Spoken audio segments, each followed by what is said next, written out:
persembahkan seluruh hidupku di mezbahmu. Hanya Kau yang menjadi tempat jawaban, hanya Kau tempatku berharap.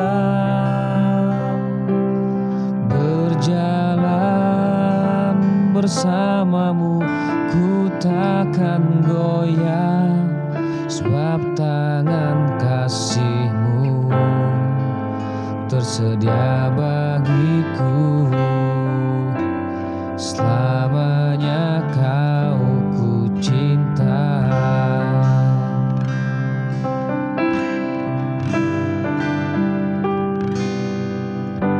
Kau telah buktikan cinta-Mu padaku. Kau membayarku dengan hidup-Mu. Ku bersyukur yang ada padaku semuanya milik-Mu. Ku persembahkan seluruh hidupku di mezbah-Mu. Hanya Kau yang menjadi tempat jawaban, hanya Kau tempatku berharap. Berjalan bersamamu ku takkan goyah, sebab tangan kasih-Mu tersedia bagiku. Selamanya Kau ku cinta.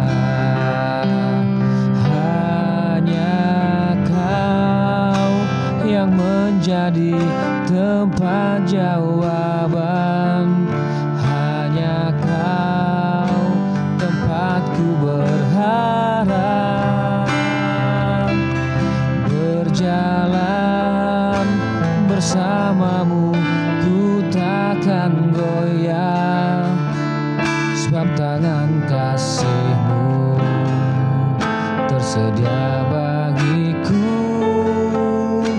Selamanya Kau ku cinta,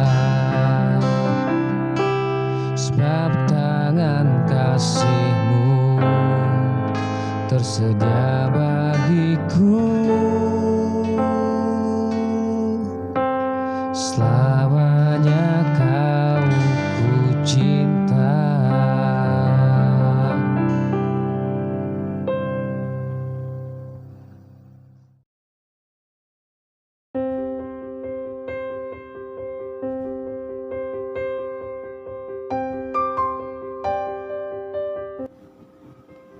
Shalom saudaraku yang terkasih, mari kita merenungkan firman lagi. Hari ini saya akan bacakan firman Tuhan yang akan kita renungkan. Yang pertama yang ditulis di Matius 13 ayat 44. Demikian firman Tuhan. Hal kerajaan surga itu seumpama harta yang terpendam di ladang yang ditemukan orang, lalu dipendamkannya lagi. Oleh sebab sukacitanya, pergilah ia menjual seluruh miliknya, lalu membeli ladang itu. Dalam ayat ini, kerajaan surga diumpamakan sebagai harta yang terpendam. Ada di sebuah ladang. Dan ada orang yang menemukan harta terpendam itu. Menemukannya dan dia sangat sukacita.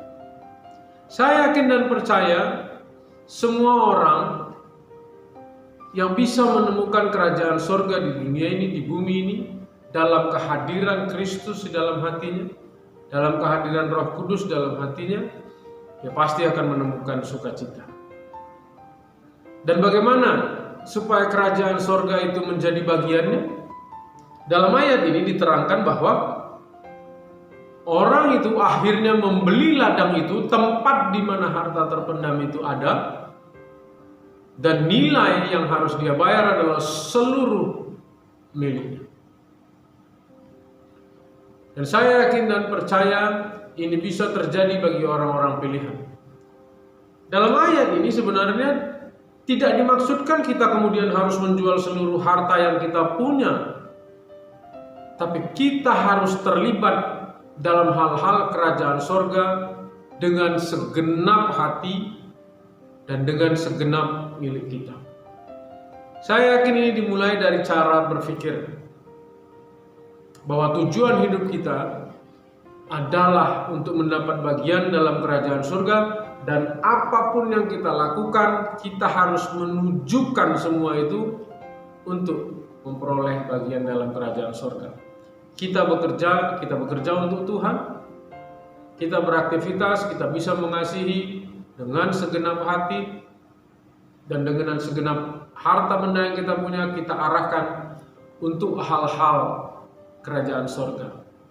Maka percayalah, kerajaan sorga akan menjadi bagian kita. Sama seperti yang ditulis Paulus dalam Filipi 3 ayat 7, saya akan bacakan. Tetapi apa yang dahulu merupakan keuntungan bagiku, sekarang kuanggap rugi karena Kristus. Jadi dulu apa yang dianggapnya adalah keuntungan, yaitu hal-hal duniawi, ketika dia mengenal Kristus, dia mengenal kerajaan surga itu, dia menganggap itu menjadi kerugian. Maka kita pun akan mengalami hal yang sama kalau kita menunjukkan hidup kita untuk mendapat bagian dalam kerajaan surga. Maka fokus kita bukan hal-hal duniawi lagi, tapi apa yang kita miliki, apa yang kita punya yang Tuhan percayakan hari ini, kita akan tujukan untuk memuliakan Tuhan. Tuhan Yesus memberkati.